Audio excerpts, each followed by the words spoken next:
They say the left hand, it drop mountains. They say the right hand, be slaying dragons. The untouchable True School Sports Empire proudly presents something the boxing games are missing. Hey, what's going on? It's your boy BT, and I came here to talk some boxing with the thousands of True School Sports subscribers. All right, guys. So this is a video that I'm intrigued to see where this goes. What comes out of me talking about this, because let's just call a spade a spade. When it comes to Subriel Matias and how people perceive him, and when I say people, I mean the much of the boxing media, the powers that be. He is, in my humble opinion, I feel like he is the black sheep of boxing. People don't want Matias to succeed, and for example, I always tell you guys that the fight game and the powers that be, they have the guys they want to win, that they pick from a young age, that they pick from the amateurs, that they want to succeed, right? And then they have guys that they don't really care about, and guys that they would rather not succeed, but those guys succeed anyway in spite of what the boxing industry wants, because they show their quality, right? So I feel like Subriel Matias has always fit the latter. He wasn't no blue chip amateur. He wasn't one of these Puerto Ricans that Bob Arum signed out of the blue.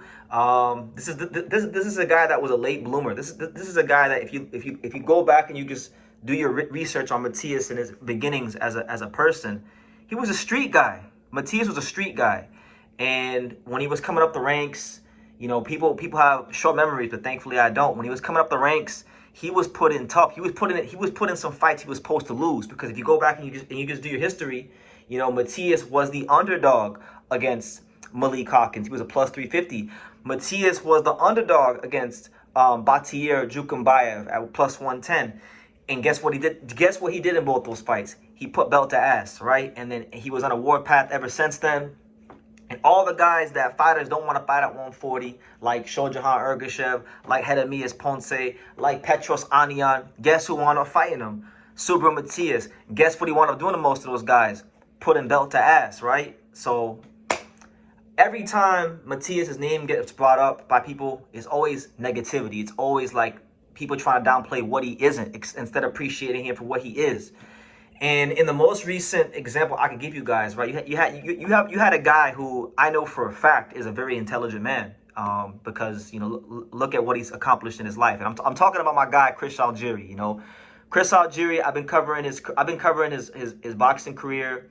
Like I know Chris from back when he was fighting, and we have mutual respect. I've always had and will always have nothing but great things to say about Chris Algieri. But I feel like Chris Algieri is jumping the gun, and I feel like he's kind of adding to this whole smear campaign that's going on in the boxing, because Chris Algieri did a recent segment with Dan Canobio on their podcast, and he said, look, when it came to Matias, he killed the guy in the ring, he killed Maxim Dadashev, and now he has PEDs in the system, and I quote, fuck this guy. That's what Chris Algieri said about Matias. And I understand it. Like, I understand the sentiments. Like, I know he's a former fighter. I know he's very astute on nutrition and these kind of things, but like, the guy didn't break the rules. Yes, he tested positive for ostarine, but was he above the limit? No, he was not. He was well below the limit from the New York State Athletic Commission. And it's like, I'm seeing more people get mad about a positive test from Subriel Matias than I am for boxing allowing guys like, RIP to him, but Victor Conti and Angel Memo Heredia, guys with very checkered histories, very checkered pasts, that know how to put substances in fighter systems that are undetectable to beat tests. Do we criticize anybody any fighter affiliated with Snack? No, we don't. Do we criticize anybody affiliated with Memo Heredia? No, we don't. But let Subriel Matias test, below the limit for a substance that, like I said, is below the New York State Athletic Commission limit, because there was a contamination, and now all of a sudden he's the biggest piece of shit in boxing. I mean, come on. This is ridiculous. Like I said, Subriel Matias wasn't supposed to get this far. And if you really want to call a spade, it's like, he's the black sheep of the 140 division. If you guys remember, and I'm gonna give my boy Miracle Boy Boxing. Make sure you guys go subscribe to my man Miracle Boy Boxing. He does good work on his channel. He's growing. He's trying to get his channel up, so go over there and check him out. he brought this interesting perspective to my attention, and I wanted to share it with my viewers, right? Subriel Matias isn't just going against like Dalton Smith, and he's not just going against the New York State Athletic Commission, and he's not just going against the boxing media that doesn't want to see him succeed. He's going against Turki Al-Sheikh, because if you guys remember, when Matias beat Alberto Puello, right? He beat Puello, and after he beat Puello, you know, Turki Al-Sheikh said, "You're gonna fight this guy in Riyadh season in Saudi Arabia, right?" And he was supposed to fight on this ring 4 card, but unfortunately, Turki Al-Sheikh, Matchroom Boxing, Eddie Hearn, the powers that be, they got beat out. They got beat out in the purse bid by little old Fresh Productions, little promotional company from Puerto Rico. Beat them, bid 1.9 million, well over 200,000 above what Matchroom bid for the fight. And so now Subriel Matias, guys, has done something that probably no other fighter has done in boxing, which is he has actually told Turki Al-Sheikh, not him, but like his handlers have effectively told Turki Al-Sheikh to go fuck himself. We're going to do what we want to do. And as a byproduct of that, you have all these things being reported in the media about Subriel Matias, and they're trying to make him look like he's this cheater, right? And I've been around the fight game long enough. He's not a cheater. He is not a cheater. You know, we didn't hear Conor Benn get nearly as vilified as Subriel Matias. Alicia Bumgarner, you know, we all have, you know, my prescription works. You know, any heterosexual man believes Alicia Bumgarner to be a fine ass black girl, right? So because of that, she got off easy. What she was able to get away with was way worse than Matias, right? Matias didn't even break the damn rules in the jurisdiction of where he's fighting, and you know it's a big problem. It's a big problem because the guy who doesn't have the powers that be behind him failed the drug test, but he didn't even really fail it, because it's only, yes, he had it in the system, but he didn't have it above the limit, so therefore he didn't break any rules. So I'm disappointed in Chris Algieri, because Chris Algieri is really smart. You know, he mentioned the Maxime Dadashev fight. The Dadashev fight, like, Dadashev was in the rankings. That fight was on ESPN, right? When you get in the top 15, I understand it at the lower levels when you're turning pro and you're fighting at the club show level. There's not really drug testing like that. Fighters can't even afford drug testing. It's too damn expensive. They're not making enough money yet. But when you get to the level where you're fighting Dadashev and you're fighting on ESPN and you're fighting guys like Jukumbayev and you're fighting guys in the top 15, you have to get drug tested.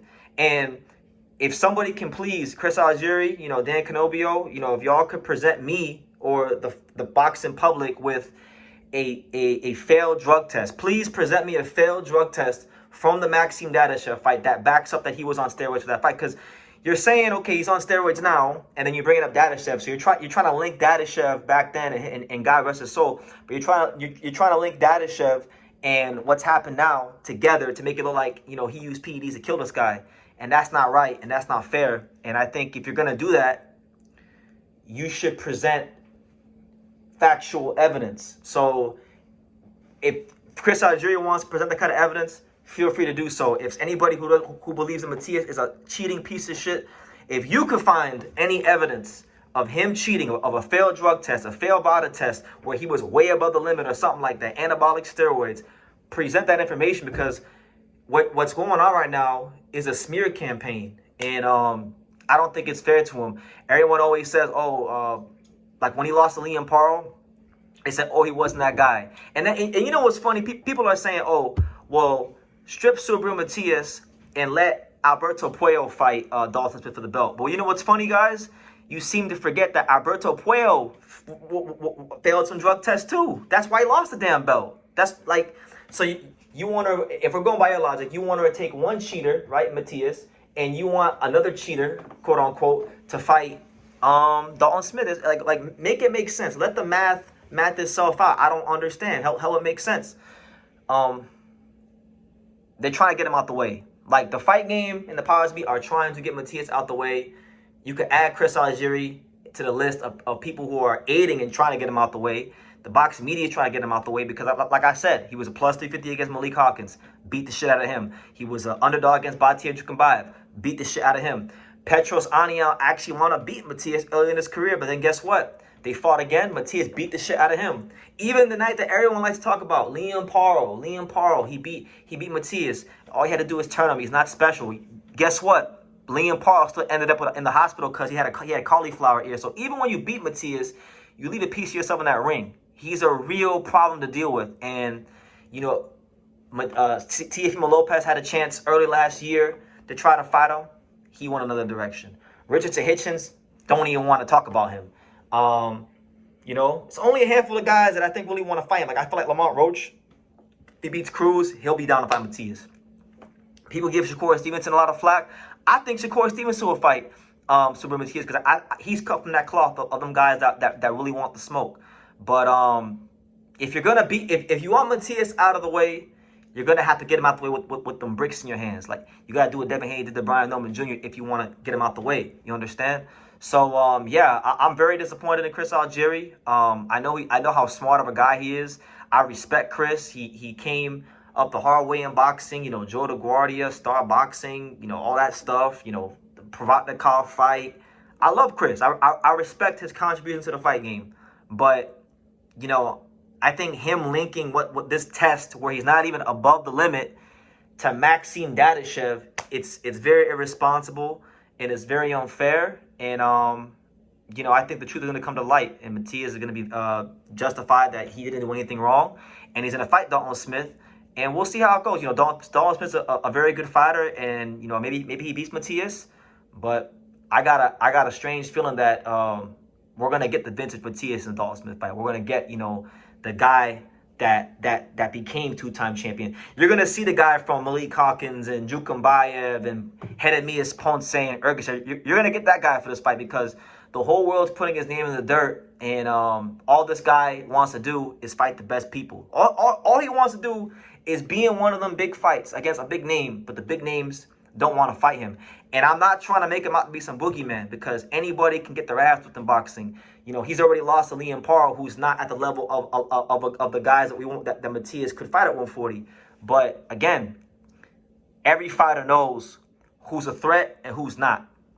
And while he does have his flaws and he is beatable, odds are if you fight Subriel Matias, you are going to leave a significant chunk of yourself in that ring. Win, lose, or draw.